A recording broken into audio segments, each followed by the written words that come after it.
Welcome to Sports Oracle. I'm AJ Switek here once again with Bobby Hesson. We're talking about a subject that's close to heart for him here. The 12 o'clock slate of games Central Time just came to an end, and the Vikings came out on top 28-22 over the Green Bay Packers.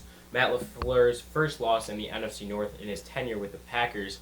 Bobby, I'm just going to let you take it away on this one. You watch a lot more Packers football than me as a Packers fan, so I just want to know what you thought of the game. Obviously, you're not going to be happy with it. It's a loss to the 1-5 Minnesota Vikings. But I just want to see some of your takeaways from the game. Yeah, and the one thing is that I was watching that game. We made Dalvin Cook look like Magician. No, he looked like 2012 Adrian Peterson. You made him look like superhuman. I mean, Believe he had me, that one screen pass that it looked like the Packers defense didn't know he was on the field. Like they're just watching him juke past them. Yeah, that was right now very interesting. It was just really interesting to watch what Dalvin Cook did to the defense, and I was really, because when we went into halftime, we had 5 possessions in the total game, both or in the total half. They had 2. We had 3, and our last one lasted 20 seconds because it was the end of half, and it was just interesting, just watching it, how we couldn't stop Dalvin Cook at all, and I was like, how are we going to stop the run? When we have to go to the playoffs, we're going to have to stop the run, and to me, something I didn't find I found that game kind of boring at times, and to me, to some people that might sound like, oh yeah, that's real nice to say about your team. Hey, imagine watching the Jets every week. But Those games are never fun. yeah, I know, right? And I was absolutely frustrated the entire game because, like, even we marched down, we had a 7-minute drive. I was like, all right, we just have to take advantage of Kirk Cousins because the wind is blowing. I saw those warm-up picks before the game. Those were crazy. Right, those were terrible. And the one thing is Kirk Cousins. I don't remember his exact stat line. He might have gone like 12 or 15, and I was like, okay, Kirk Cousins is gonna have like a 4-interception game. We're gonna totally take advantage of it. He'll be sacked like 10 times. Especially with how he's been playing. I mean, and it wasn't. Yeah, and it just wasn't. And I was like, are you kidding me? Because Dalvin Cook, he had 4 rushing touchdowns, he sealed the game. Also, a blatantly missed pass interference call. This was a defensive pass interference. Robert Tanyan, matter of fact, I believe the pass was intended to him. It was like right on the way he was facing. It was going to be on his right shoulder. His right shoulder was facing towards Aaron Rodgers. He had an easy chance to make the catch. And this Minnesota Vikings guy is just on top of him, on top of his arms. We could talk about the refs all day, but at the same time, I mean, this is not a game that you expect, even if that call comes back. This is not a game you expect to be a one-possession game with how these 2 seasons have been going.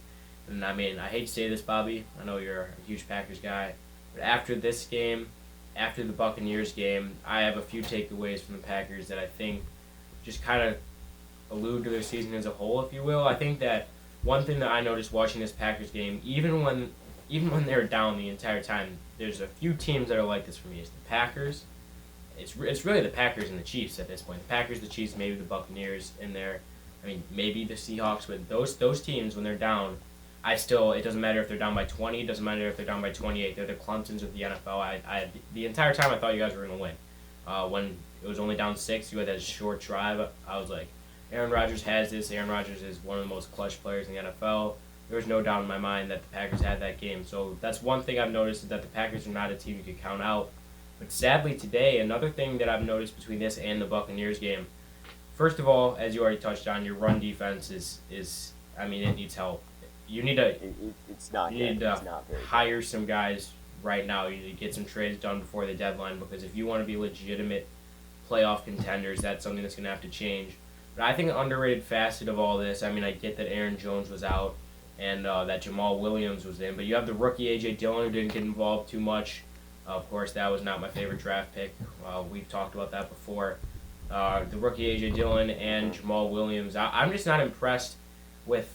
That's the one thing I've been a little bit concerned about with Matt LaFleur. I don't like his style of run calls. I feel like a lot of the time watching the Packers game, just sitting from my couch, I could call out if it's going to be a run or not.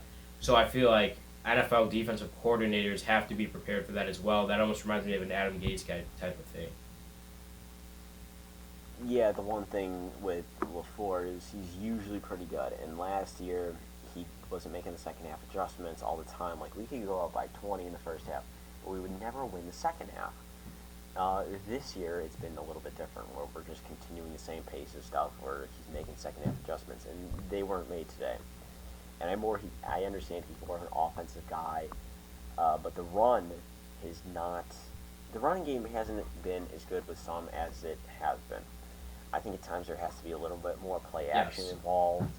They have to, because when you're doing that, the NFL defenses are going, all right, Aaron Rodgers on play action, he can throw on the run. It's just so clear for me when they're in those formations that they're handing off the ball. They don't. I mean, the Packers are one of those teams. I feel like you could tell before the play, pre-snap, if Aaron Rodgers is throwing or if he's giving it to Jamal Williams, Aaron Jones, or A.J. Dillon. Right, and the other thing is that Rodgers threw too many times, in my opinion. He threw 41 times for that. He should be throwing that much. Say what you want. Yeah, he's a great quarterback. Of course he is. One of the best of all time. He shouldn't be throwing 41 times with the fact that we have 3 running backs and Matt LaFleur is making some smart play calls here and there, especially in the Vikings game the first time, and through on out where he was making smart play calls. But then the past few weeks, it's not been the same play calling, I thought. And I was like, okay, what kind of play calling is this? Are we going to do something where we can fix that? Well, I mean, it's safe for Matt LaFleur. You have to give him the credit of the doubt. I mean, there was no Aaron Jones there to help the run game. But I agree. I mean, of course, he had to throw, and he's one of the best all time. Packers fan, you had to put that in there. But, I mean, just putting that to the side, I agree. No quarterback in a one-possession game should be throwing 41 times. Then, I mean, you would see the Vikings defense just pre-snap all already dropped back for the pass, because when it was a run play, it was in that same formation all game, and it was just so predictable. And I watched the game. I know what defensive pass interference you're calling about, but I mean, stuff like that happens all the time. It's something you just kind of gotta live with at this point. And I mean, Tanyan's impressed me so far this season. Who knows what would have happened if he either came down with that or the pass interference was called. But nonetheless, the Packers are sitting with another loss on their record, and the Vikings, who are coming into the day at 1-5, probably not a playoff contender in that stacked NFC. I mean, they just stole a game from the Packers. They really did. So I was not impressed with the Packers today. And I mean, really, if you look at the Vikings, it was really just Dalvin Cook versus the Packers, and the Packers couldn't wrap them up. Yeah, because if they were utilizing Kirk Cousins more like they have been in years past, or in games past, where he would throw 3-4 interceptions and kind of make a fool out of himself, the Packers would have won that game. But the fact that the wind was so bad at times that they're like, okay, we're just going to give it to Dalvin Cook. And Dalvin Cook's coming off an injury. He was not 100%. And he still just looked insane. 75%. And our defense with the front seven, which is not the same as it is last year. I truly think our secondary at times is better. I don't think the defense is average. I think it's below average. I don't know about think that. We have to go out. I love Jair and Zadarius Smith. I think you guys could at least be labeled as average. I mean, in today's NFL, holding a team to 28 points is not terrible. It's not. It's the Vikings nonetheless, but I feel like a lot of that comes down to the offense needing to get more points on the board. And that's where another thing with the play calling, I need your opinion on this, Bobby. This was something that I was sitting on the couch. I was just scratching my head like, what the heck are they doing? You guys went for multiple 4th and 10s. I know a few worked out for you, but I mean, the 4th and 10 where the play call is just for Rodgers to heave it to the end zone in the middle of the game, I don't understand that whatsoever. Yeah, no, I wasn't too thrilled about that play call either. And I understand why they could have kicked the field goal, but the wind was so bad, and Mason Crosby was he was a little hurt. I was unaware of that. It wasn't. So I don't think they were trying anything along with him, but they were showing like in pregame warm-ups, and he was absolutely just Well, I he mean, a missed lot it of that was the terribly, wind right? too. I mean, It both wasn't. kickers they're just getting pulled around. Yeah, it wasn't his fault. I'm not saying. I'm not saying that it was his fault. He just like looked terrible. It was Yeah. just the wind was terrible, and we saw it in Cleveland too. But like he would kick it straight on, and last minute would just hook left and then hook right, and you don't know where it's gonna go, and that's the funny thing. Yeah.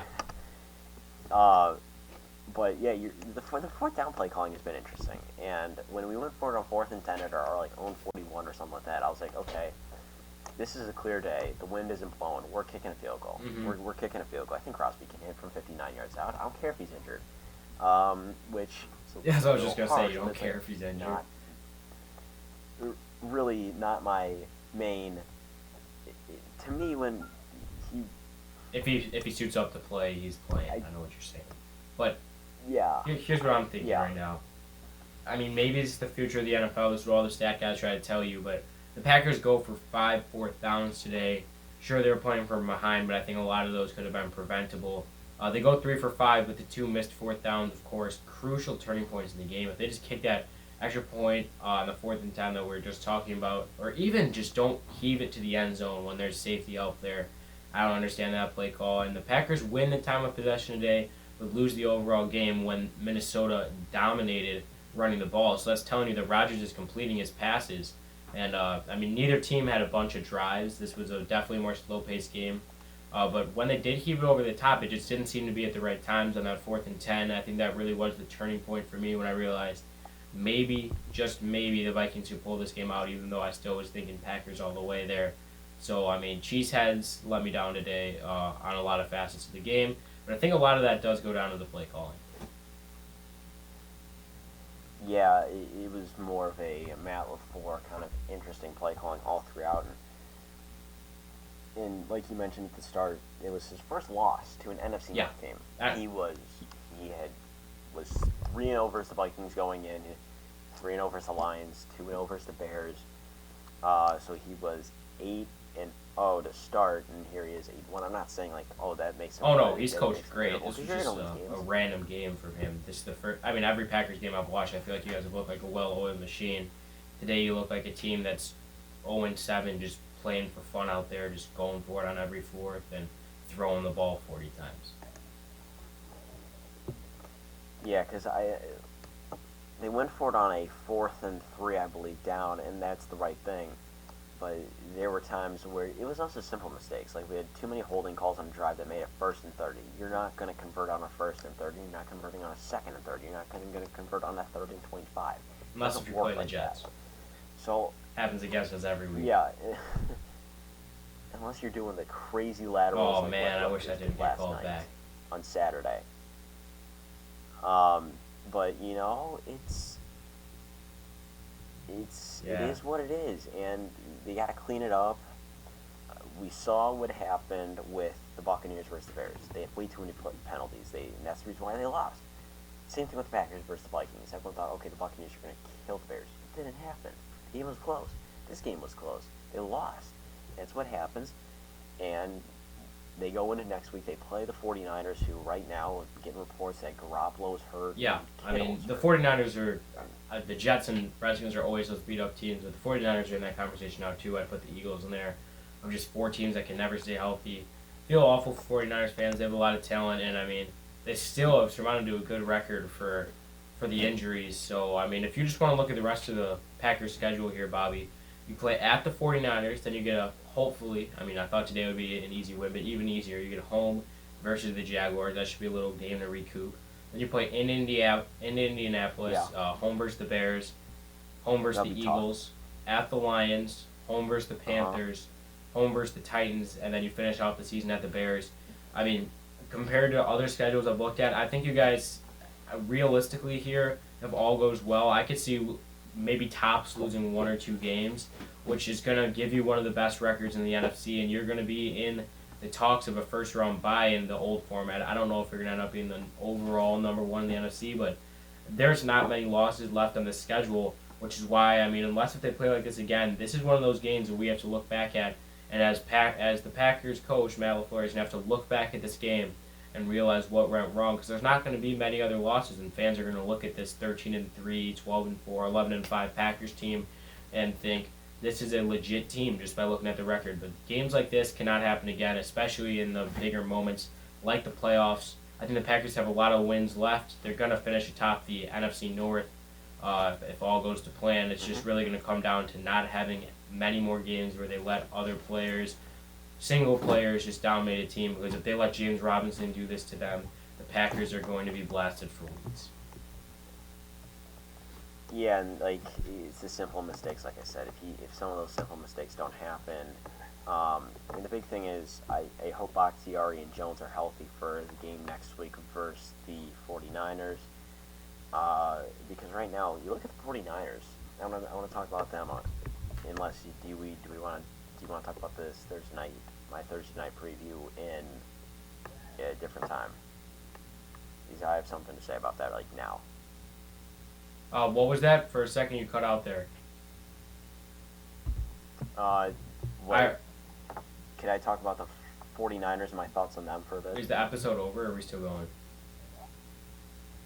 No, we're still going. Sick. So this is what we're going to do. We're going to cut out... Your whole thing just glitched for me for like 30 seconds. Right, so I'll just close it. No. This is what you're going to do. All you have to do now... Yeah, just in editing, just cut this part out of us talking. So, right. What did you say? Of, like, if you could talk about the 49ers? Yeah, I was going to ask you, can I talk about the... Yeah, then I'm just about to just continue like I answered that, and then just edit it like I just answered it, okay? Okay, yeah, I got that. Yeah, go ahead and talk about the 49ers. I think that's an interesting preview that we could look at. That's if Jimmy G and George Kittle aren't playing, this should be an easy win, but so should it today. So if they don't come out on top of that, I think we should be worried. But this should be a nice little rebound game for the Packers. So maybe 3 takeaways that you need to improve on for that game. Yeah, I think the team will hopefully be mostly healthy for the most part. Hopefully having Bakhtiari back. He's been out for... Yeah, that's an underrated piece now. too. I mean, he's probably a top 3 tackle in the league. Yeah, if not the best. The other thing is, if we can have Aaron Jones back, that'd be fantastic. But the one thing is, if you notice what San Francisco, they're beating poor offensive teams. They're not good. They don't beat good offensive teams. They beat poor offensive teams. Yeah. And if you beat, I think they have to finally beat a good offensive team. I mean, they got blown out of the water by Miami this weekend. Oh, right. Now, and Miami is a good offensive team. They definitely had a good game, but I mean that score scares me for the Niners. I understand they're beat up, but they're just as beat up right now. So I don't see any reasonable chance that the Niners walk away versus the Packers with a win.